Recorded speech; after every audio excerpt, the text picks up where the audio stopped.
Boulogne-Billancourt, 6h du matin. Stéphanie a 38 ans et depuis près de 2 heures chez elle, c'est le grand nettoyage de printemps.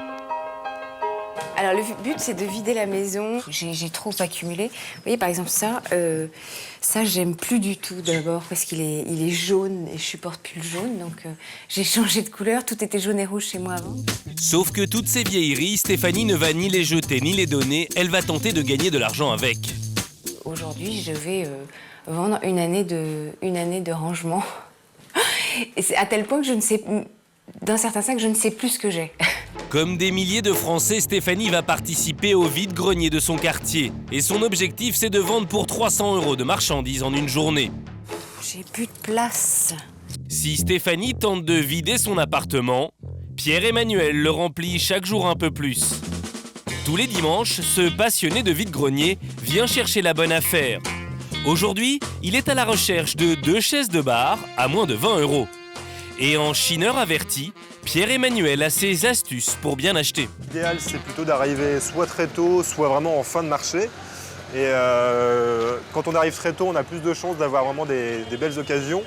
Et quand on arrive tard, ça permet d'avoir des très bons prix. Des vides-greniers, on en compte environ 10 000 par an dans l'Hexagone. Les Français sont de plus en plus nombreux à chiner et à vendre leurs affaires.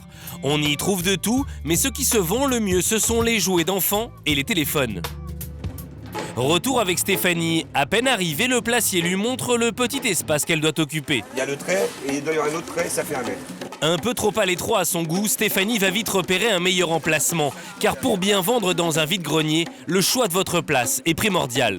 Je vais pas être entre deux, ils sont... C'est l'horreur là. Je me mets sur les clous là, qu'est-ce que ça peut faire? Ça me gêne pas moi, mais Ouais, bah voilà.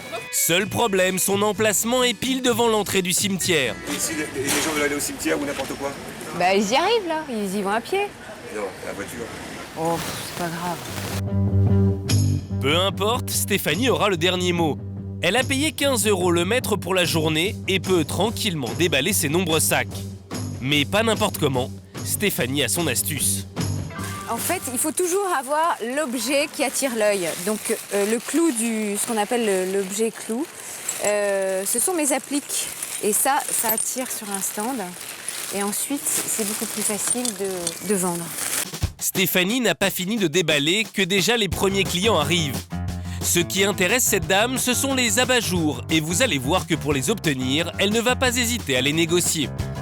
Madame, il est complètement bigorné quand même celui-là. Oh, ça va, Bah, c'est écoutez, 1 €. Oui, mais alors faites-moi les 3 pour 3 €. Allez. Non, on avait dit, on était parti à 2, 3, 4. Non, on est parti à 4. 3,50, allez, 3,50. Allez, 3,50.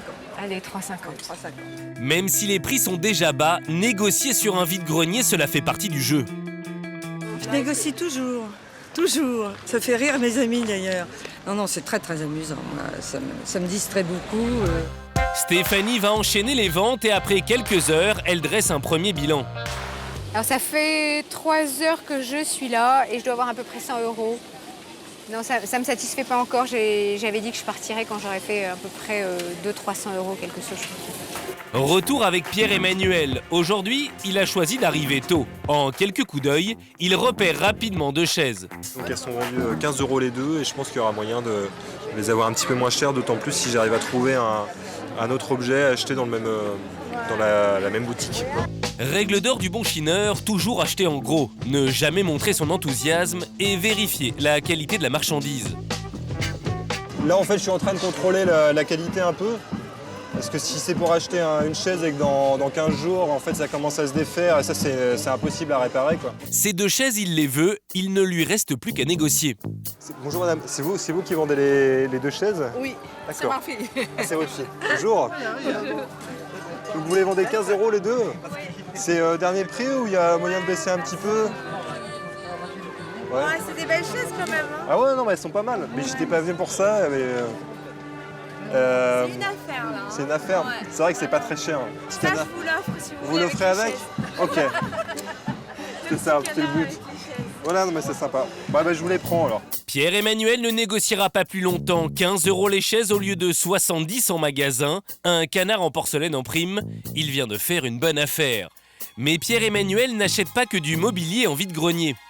La veste, là, j'ai acheté à Saint-Ouen, 10 €. Et puis la chemise, 5 €. Donc c'est une très bonne marque. Pareil pour les jeans, les chaussures. Les jeans aussi, ouais, le jean pareil, je l'ai acheté en friperie, ça va être 5 ou 6 €. Ouais. Là je suis habillé pour 15 €. Après une matinée de Chine, nous retrouvons Pierre-Emmanuel chez lui. En 10 ans de vide-grenier, il a intégralement équipé sa maison. Par exemple, il y a les fauteuils club, bon, qui ne sont pas de la toute première jeunesse, mais qu'on leur charme. La lampe, alors qui avait ceci particulier qui a été un peu cassé, donc là j'ai dû un peu la bricoler. Mais celle-là, je l'ai vraiment pas acheté cher, puisqu'elle devait être à 30 €. Et les petites lampes, par exemple, ce style-là, là, qui sont des lampes des années 50, si je dis pas de bêtises. Celle-là, je l'ai acheté 15 €. Pour 1 000 €, il a totalement aménagé son appartement. Des chaises design, des lampes originales, des sculptures, des centaines de livres. En fait, chiné en vide-grenier, Pierre-Emmanuel n'y trouve que des avantages. Voilà, c'est non seulement un bon plan au niveau financier, en termes de cachet d'un intérieur, je trouve que c'est bien aussi. Et puis pour moi, ça a du sens, puisque finalement, c'est une forme de recyclage des objets. Et voilà, ça leur permet d'avoir une nouvelle vie. Une démarche économique, mais également écologique. En fin de journée, nous retrouvons Stéphanie. 12, 14, 16. Je dois avoir 20 € en petite monnaie, quelque chose comme ça, et à peu près 110, 120 en billets. Donc c'est pas une super journée, mais c'est pas grave, c'était quand même sympa. Elle n'a pas atteint son objectif des 300 €, mais Stéphanie remballe tous ses invendus.